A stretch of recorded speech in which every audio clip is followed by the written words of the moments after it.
Hi, my name is Aya. You're watching Aya Reads, and I'm here to talk about my most anticipated new releases for June. Most of them are romances. And I do have to say, June is interesting because I do have a lot of books to talk about, but only one of these, not two, I think, only two of these are books that I am really interested in myself. The rest are books that I think sound interesting that I just want to put on your radar. Normally, I divide these new releases videos up into sections. First section is first books in series, standalones, or sequels in interconnected standalones. And then the second section will be direct sequels. But this month, for some reason, there aren't any direct sequels that I know of, at least. So this time, there's not going to be any direct sequels. As always, if I missed a big book that you're very interested in, leave that in the comments below and maybe I'll check that book out. As always, I'm gonna go in order of publication date and tell you all about the books that come out. So let's get started. The first 6 books come out on June 3rd, so that is a very big release date. The first book is Till Summer Do Us Part by Megan Quinn. So this is about Scotty, and she just started her new job. She's the only woman on a team filled with Brads and Chads, so she has a certain preconceived notion about her workplace, but when she gets there, she realizes that everybody's happily married.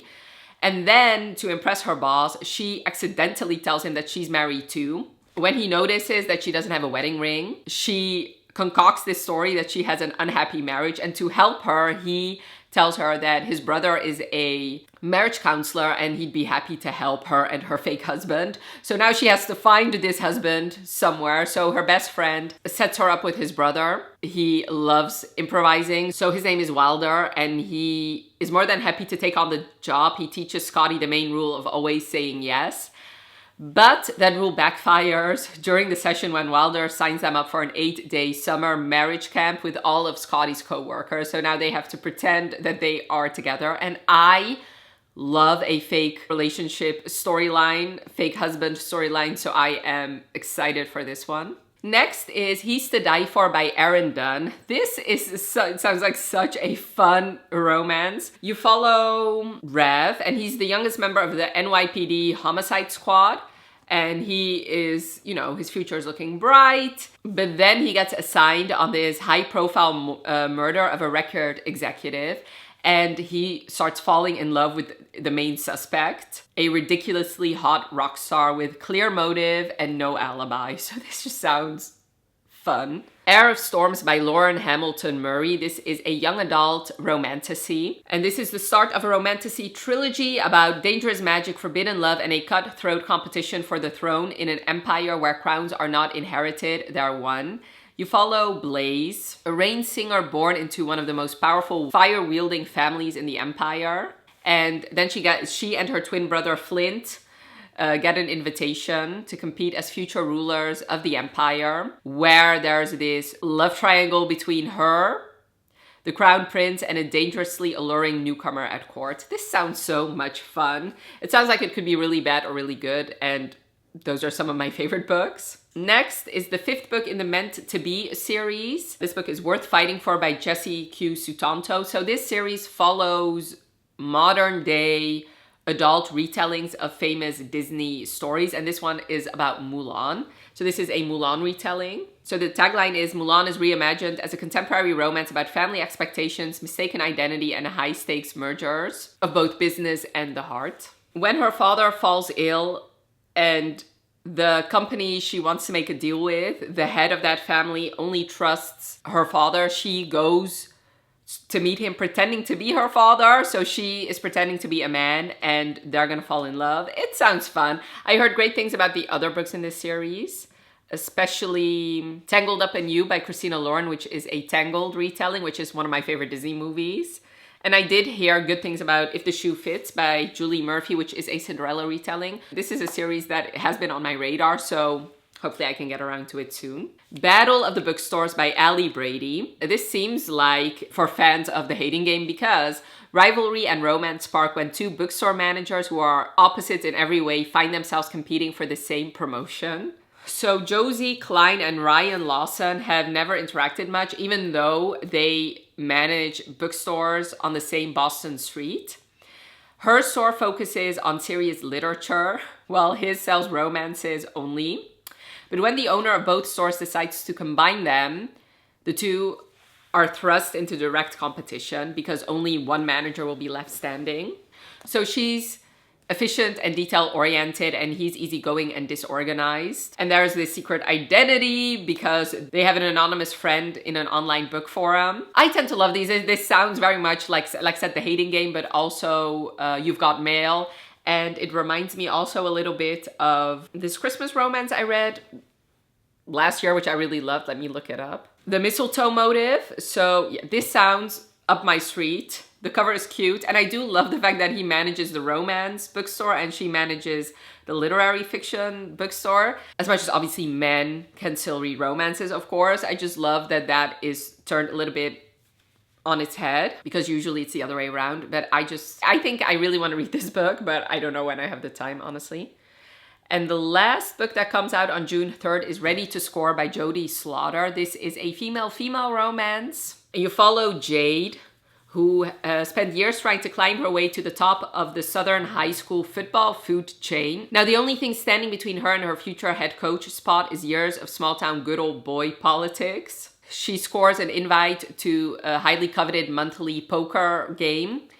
And when she gets there, she realizes that an infuriatingly sexy art teacher who plays her card like she's gunning for Jade's deserved spot. And that art teacher is Francesca Lim, and she basically left everything behind for love, but now everything burst into flame, and she kind of wants to, like, resemblance of her old life, which means that she also wants this coaching position. So this is gonna be their rivals to romance, which of course I already said before, I tend to love those. So I'm just editing this video and I realize at some point I go out of focus and I don't know how that happened. So I'm sorry about that, but there's really nothing I can do about that now. Yeah, hopefully you'll still enjoy the video. The only book that comes out on June 6th is a book in a series where I just absolutely love and adore the covers, and it's Bourbon and Proof by Victoria Wilder.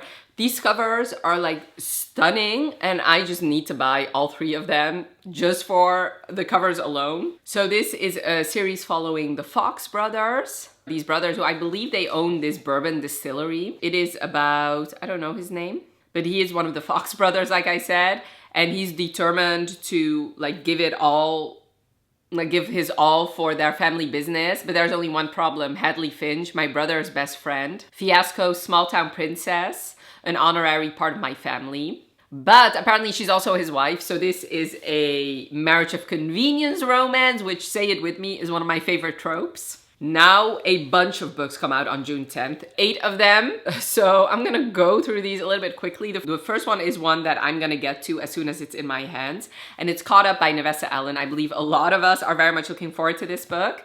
So this is the second book in the Into Darkness series by her, the first book being Lights Out, which was very, very, very popular last year. So I still haven't read that one yet, but the plan is to read that one and read Caught Up in June. So these two used to know each other in high school, but he was like a bad boy and she was a very, very good girl. So he vowed to stay away from her until he stumbles upon her social media and realizes that the bookish girl he remembers is gone, and in her place is a strikingly beautiful woman whose social media is filled with scantily clad pictures of herself and a connection to a nearby play club.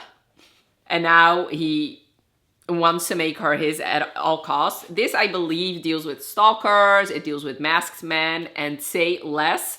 I don't need to read the first book to know that I'm very excited about both of them. The other one I'm very much looking forward to is also coming out on June 10th, and this technically is not a romance, but I'm still gonna slide it in here. It's Bury Our Bones in the Midnight Soil by V.E. Schwab. First of all, this title is already mesmerizing, and I haven't really read a V.E. Schwab in a while now, so hopefully this one will be good. So this is a new genre-defying novel about immortality and hunger. This is about vampires. So you follow 3 stories, I guess. The first one is in 1532 in Santo Domenico della Calzada. I'm pretty sure I pronounced that perfectly, okay? Which I don't know where that is. Let me look that up. In Spain. Okay. Alrighty. Okay. And that story is a story about hunger, okay? Then there is 1827 London, which is a story about love. And then there's 2019 Boston, which is a story about rage.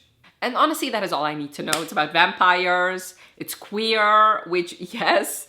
And I don't know. I don't care. I want to read this book. It's V.E. Schwab, and that's all I need to know. For those of you who are very confused about the synopsis, there will be, as always, I will have each and every book linked for you. So if you want more than what I just gave you, check out the description. Next is Never Been Shipped by Alicia Thompson. I believe this is the third book in this series, which Goodreads doesn't tell me it's a series, but I know it is. The first book being, oh no, this is the second book. The first book being With Love from Cold World. Anyway, this is about two musicians. Okay, so these two used to be in a band together as teenagers. The band took off after being featured on a popular TV show, but the group barely released their sophomore album before breaking up. Now, over a decade later, the band is reuniting for one more performance on a themed cruise. And Micah is determined to learn from her past mistakes. No losing herself in the music and no losing her heart along the way. John misses playing in the band, and he mostly misses Micah, who's been his best friend until the music stopped. And he didn't take the lead, not either in his guitar parts or while he sat back and watched her date another bandmate. But now he's determined to win her heart. And this sounds cute.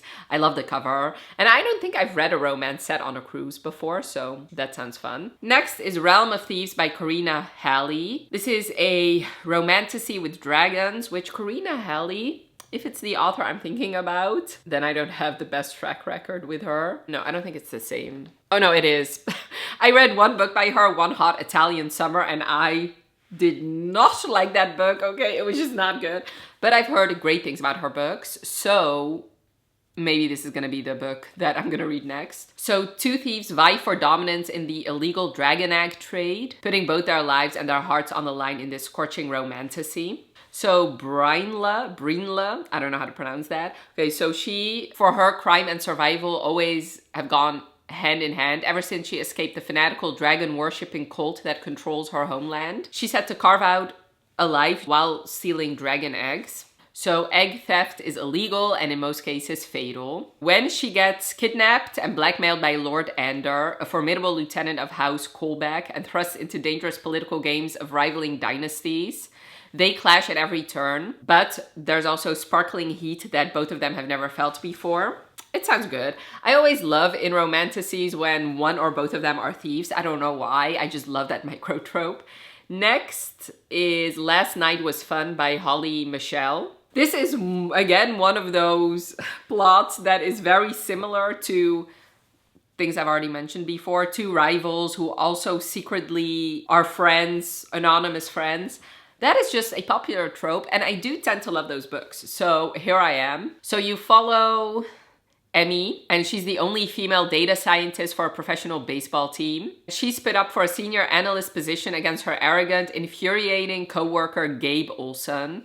Sure, he's gorgeous and smart, and he was a baseball star in college who knows the sport inside and out, but so does Emmy. And then she needs a +1 for her sister's destination wedding in Mexico. So she ends up asking this mysterious guy she's texting with to the wedding. And of course, that turns out to be her arch nemesis, Gabe. So this, I don't know. I'm a simple girl. I like simple things. I don't care if this plot has been done over and over again. I will love it, probably. Plus Size Player by Danielle Allen. This is the second book in the Curve series, the first book being Curvy Girl Summer. Okay, so you follow Nina Ford, and she doesn't put her eggs in one basket, okay? She works multiple jobs, she enjoys multiple hobbies, and she dates multiple men. Basically, she has a man for everything. She has a man for fun and excitement, a man for confidence and humor, a man for intelligence and ambition, and a man for passion and romance. But then one of them wants to be like her one and only. It sounds fun. I've never read a Danielle Allen before, but I've heard great things about her books, so I should get around to one of them. Next is If I Told You I'd Have to Kiss You by May Marvel. This is a female-female romance about spies, which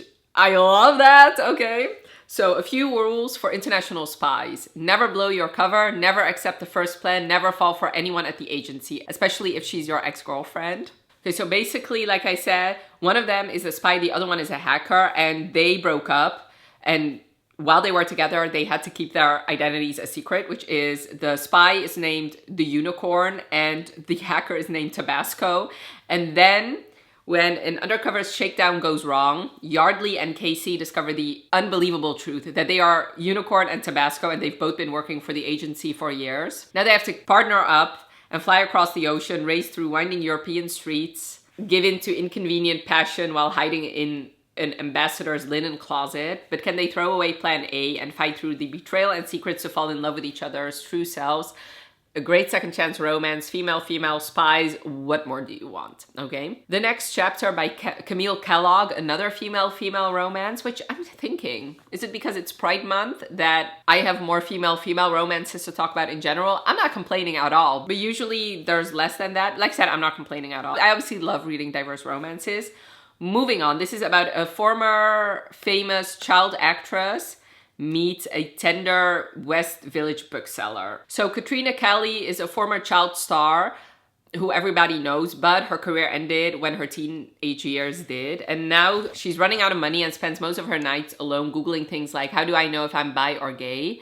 And she's desperate to rebrand herself as a serious adult actress and to restart her career. And there's Jude Thacker, a butch bookseller at the next chapter, and she's running the queer feminist bookstore of her dreams, but she hasn't been on a date in 2 years. And she also has panic attacks. And when they meet in the bookstore, Kat realizes that coming out as queer is the perfect way to transform her image. And, you know, she can fake date Jude for a media firestorm and then she'll move on. But of course, things don't go as planned and they do develop real feelings.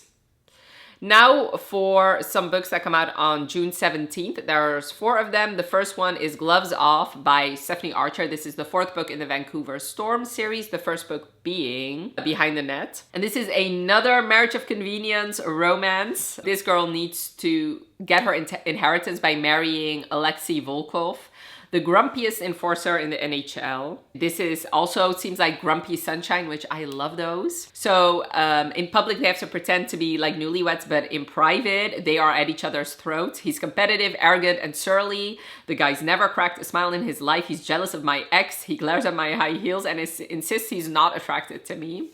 He's only marrying me for citizenship. And of course, you know, he's also very protective and caring and generous. He cooks for her and worries about her safety. He sends me flowers and spends way too much money on me.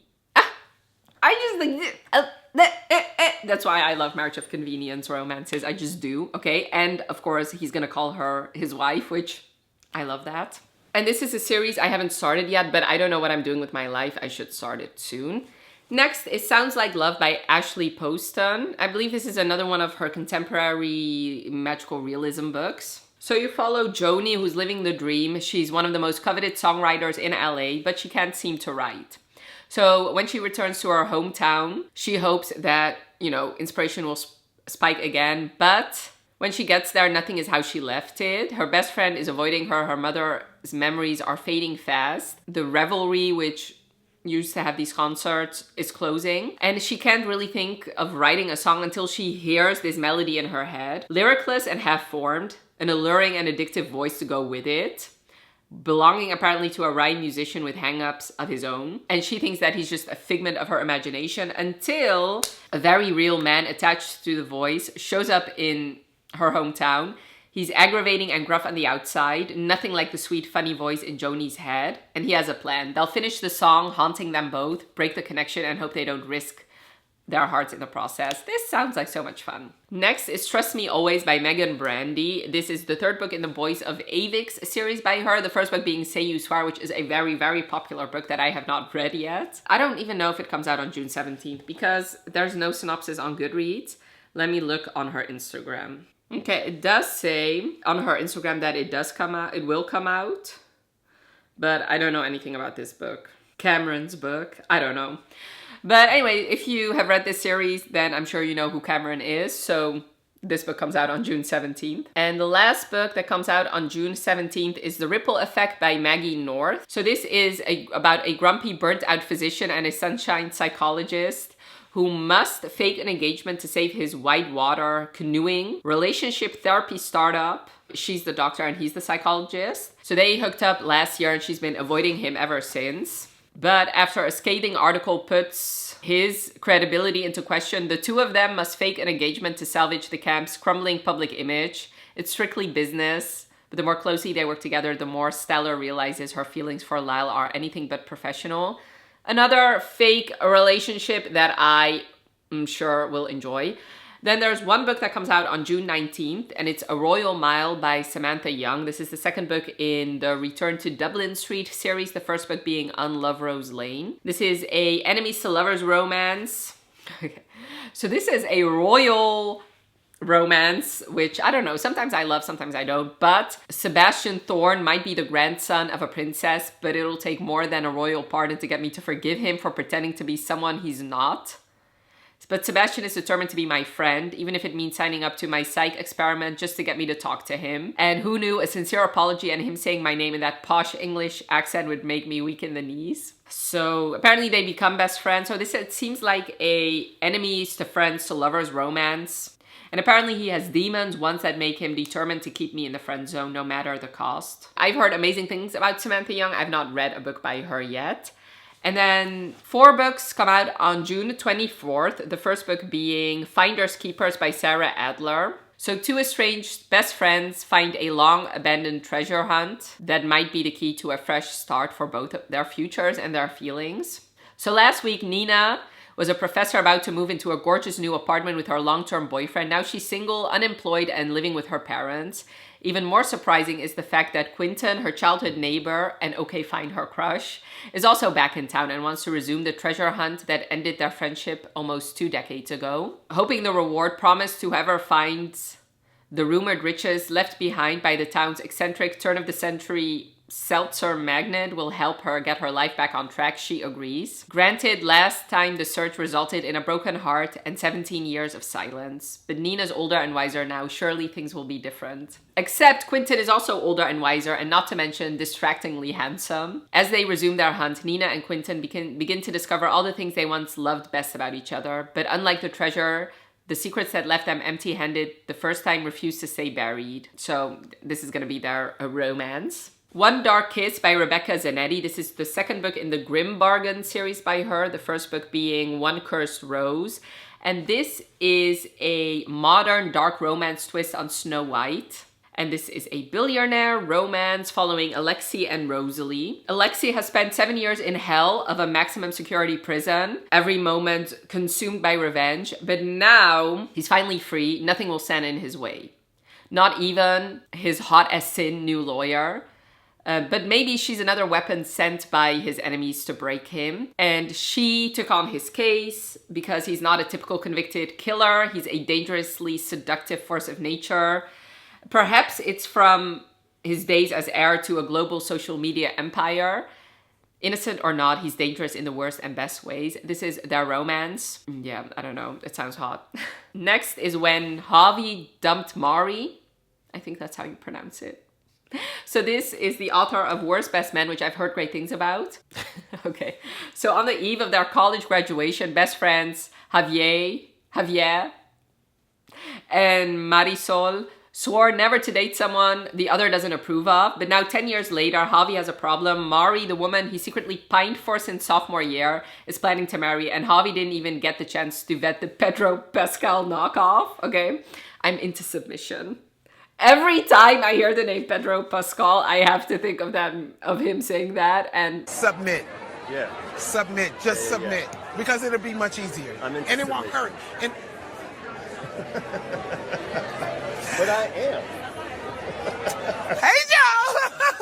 Stop it! Cluster pearls! Anyway, moving on. She's a successful entertainment lawyer, and she no longer seeking Javi's dating advice or waiting for him to declare his love for her. Instead, she's made a different pact with herself. So she just needs to move on with her life. And with his life and theater career finally on track, Javi is ready to confess his feelings. Except she's moving on without him, okay? And he has 8 weeks to convince her this marriage is a flop. You know, I don't know if I'm gonna love this book because I tend to not like these heroes that are unsure and unclear of their feelings. Like, 10 years you've waited? Like, what the fuck is wrong with you? Anyway, I hope she breaks your heart. Anyway, I don't know. I don't know if I'm going to read this book. I think I'm going to wait for reviews. Last but not least, the only reason this book is here is because of this gorgeous, beautiful, mesmerizing, hauntingly beautiful cover. A Treachery of Swans by A.B. Poranak. I'm not even sure this is a romance. I don't think so, but it does have a female-female romance in it. So this is a sapphic retelling of Swan Lake. Magic has long been outlawed in Oriel. Odile has always known she'd be the one to restore it. Raised by a sorcerer, Odile has spent years preparing for the heist of a lifetime. And it's perfectly simple. Impersonate a princess, infiltrate the palace, steal the king's enchanted crown, and restore magic to the kingdom. But when the king is unexpectedly murdered, she's forced to recruit the help of Mari, the real princess. And the two begin to unravel a web of lies and deceit that leaves Odile uncertain of who to trust. Soon, though, Odile must decide her mission or the girl she's falling for. The fate of the kingdom depends on her making the right choice. Like I said, this cover is just beautiful. It's hauntingly beautiful. Anyway, those are all the books that come out in June that I'm looking forward to. Definitely let me know in the comments below which one of these you're looking forward to. Which one of these are you gonna read as soon as it's in your hands? And like I said, if you have a book that I've not mentioned yet, leave that in the comments below. If you're down there, leave me a pride flag emoji for, you know, Pride Month in June. And I hope you enjoyed this video. Definitely let me know by leaving a like if you did. And thank you so much for watching. Have a wonderful rest of your day, and I'll talk to you later. Bye.